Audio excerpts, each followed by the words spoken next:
How they buried coffee and sold us sugar with branding. Once upon a time, ordering coffee meant just that. Ordering coffee. Black. Strong. Honest. No unicorn foam, no guilt-free caramel, no dessert in disguise. But today, ordering at Starbucks feels like a corporate fantasy RPG. A coffee isn't a coffee. An espresso isn't an espresso. And a cappuccino, likely a milkshake in Italian cosplay. Welcome to 277 Broadcast.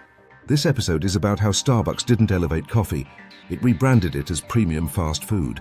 It sold us branding, ambiance, pseudo-European vocabulary, and in return gave us liquid desserts with caffeine and wine reserve pricing. In the late 90s, Starbucks wasn't revolutionary. The brand was on the verge of irrelevance until it pivoted. They added Wi-Fi when no one else did. Sold the concept of the third place. Not home, not work, but Starbucks. And most importantly, they stopped selling coffee and started selling sugar. What does Starbucks really sell? Not coffee. It sells warm soda with foam in a recycled cardboard cup. A black coffee has 2 to 5 calories.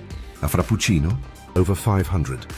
A study by Action on Sugar in the UK found that some Starbucks drinks contain more than 25 teaspoons of sugar per serving. That's more than a 20 Oz Coke. But it comes with oat milk in a recycled straw, so apparently that makes it okay. Starbucks didn't ruin coffee. It mass-produced it. The beans aren't premium. They're over-roasted to the point where they taste exactly the same whether you're in New York or Puebla. The baristas aren't experts. They're button pushers trained in brand language. The best-selling drinks? Caloric avalanches dressed as lattes. Starbucks did to coffee what KFC did to chicken. Drenched it in enough syrup, froth, and artificial comfort that you forget what you're actually drinking. They sold the illusion of sophistication. But what you're sipping is a gas station frappe, just more expensive and better marketed. In Italy, coffee means espresso. At Starbucks, ordering a coffee is like solving a linguistic escape room. Tall means small, grand means medium. Venti means 20, but no one can explain 20 what. Words are losing meaning anyway. Might as well embrace the chaos. Yo lumper, hit me with that sweet brown addiction. The act of ordering has become a linguistic performance. You're not buying a drink. You're participating in aspirational theatre. If you walked into a bakery and the baker asked if you wanted a fluffissimo with 300 calories and notes of existential raspberry, you'd roll your eyes. But at Starbucks, you nod. You accept. You pay $6.50 because we've been trained not to crave caffeine, but to crave the performance of craving it. Back then, coffee was cheap. It was functional. Today, it's a status symbol for people who can't tell a natural process bean from instant powder. If Starbucks were a wine shop, it would sell boxed wine at Chateau Margaux prices. Most of their customers wouldn't recognize a specialty-grade coffee, even if it punched them in the mouth. Why? Because what they're looking for is milk, sugar, and enough syrup to kill a diabetic horse, plus enough aesthetics to look good on Instagram. For reference, specialty coffee is rated by the SCA on a 100-point scale. Starbucks rarely passes 80, the bare minimum.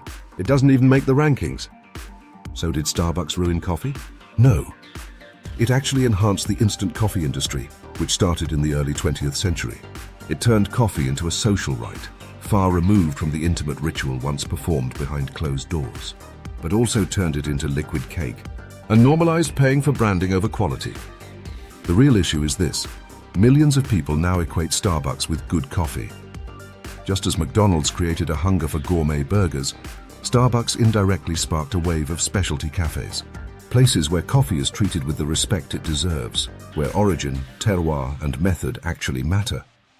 Starbucks doesn't sell coffee. It sells emotional ambience with a splash of industrial vanilla. If it were a real coffee shop, the beans would be high quality. The staff would understand the difference between washed and natural process. And you could ask for a simple espresso without having to decode it in tourist-level Italian. But Starbucks isn't that. It's not here for the product. It's here for the branding, a cultural monument to packaging over content. Subscribe to 277 Broadcasts. And remember, if Starbucks is the best coffee you've ever had, you're not wrong. You're just part of a system that trained you to confuse the experience with the product. And yes, you fell for it.